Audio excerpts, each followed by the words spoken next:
Hello, I'm Joshua Walker, and I'm excited to be talking to you about Turkey. I had the privilege of serving both in our embassy in Ankara and also in the State Department, focusing on Turkey. I've been working on Turkey for over a decade. You're about to experience one of the most interesting and exciting crossroads of civilization. There's really no place on earth like Turkey. What makes Turkey so unique in many ways is the politics and the culture that interact at the meeting spot of East and West. You have civilizations that have always come through this area of the world, from Genghis Khan to the Crusaders till today, Mustafa Kemal Ataturk, and then the Republic of Turkey. Turkey has always held the fascination of everyone around the world. Where you'll be going in terms of Istanbul is literally the only major city in the world that is divided between Asia and Europe. You'll be spending a lot of your time on the European side looking at the Ottoman ruins in terms of this great civilization, great empire that lasted for over 600 years, that represented the seat of the Islamic Empire, and today represents the largest city in all of Europe. Now, of course, on the Asian side, you'll have a lot of different things to think about in terms of the history. Both Christian civilization, Ephesus, or the book of Ephesians was written in that part of Turkey. Paul, all the great disciples of the time found their way to Turkey, to Cappadocia and other areas. But what's most interesting about Turkey in many ways is the dynamism that you feel. I say this all the time when I talk to students, but in many ways, you're going at the most interesting time. We have a 1-year period in which Turkey's had 3 sets of elections. The most recent, the local elections, in which they won by an overwhelming majority, the current Prime Minister Tayyip Erdogan. And by the time you get there, you'll be thinking about the presidential elections, and then hopefully 6 months later, national elections.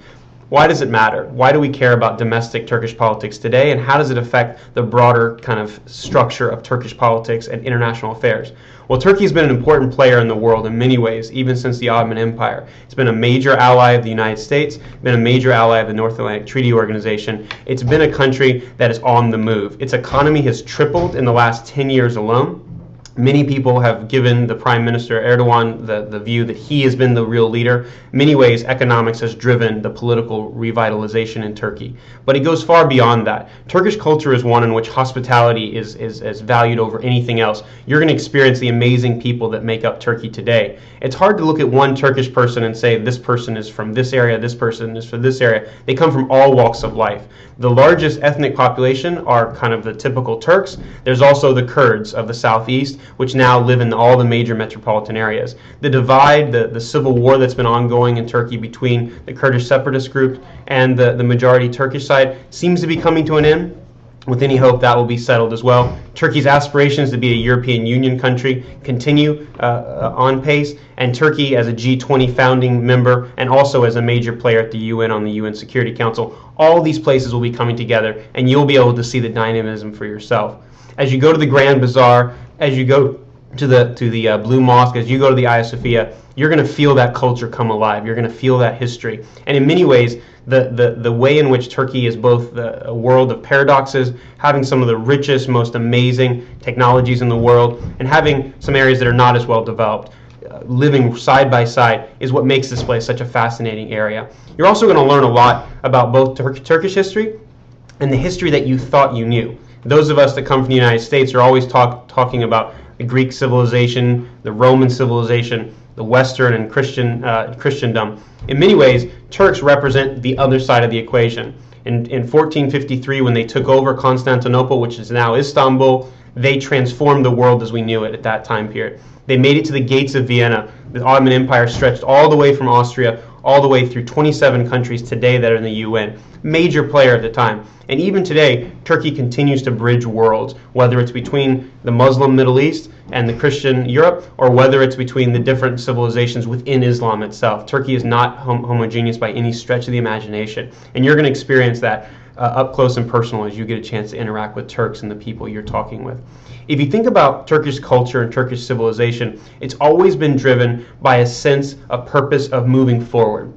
That's true in the business community. You'll never find people more entrepreneurial than the Turks. You'll experience that when you go to the Grand Bazaar, try to buy a Turkish carpet, or just sit and have a Turkish tea.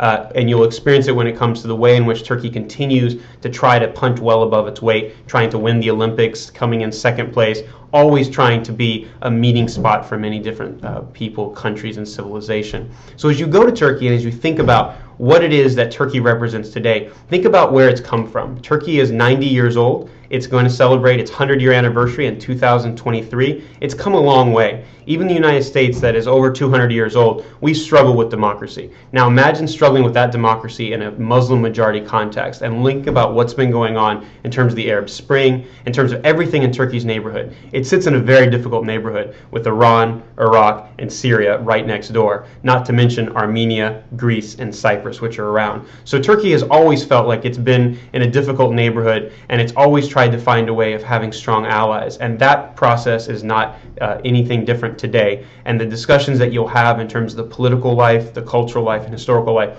always revolve around who are the friends of a Turk. There's a funny Turkish saying that says there's no friend of a Turk except a Turk himself. But as you'll experience, Turks, that does not stop Turks from being the most hospitable, most interesting people that you'll have a chance to ever experience. So I hope you enjoy Turkey, and I hope you have a great trip.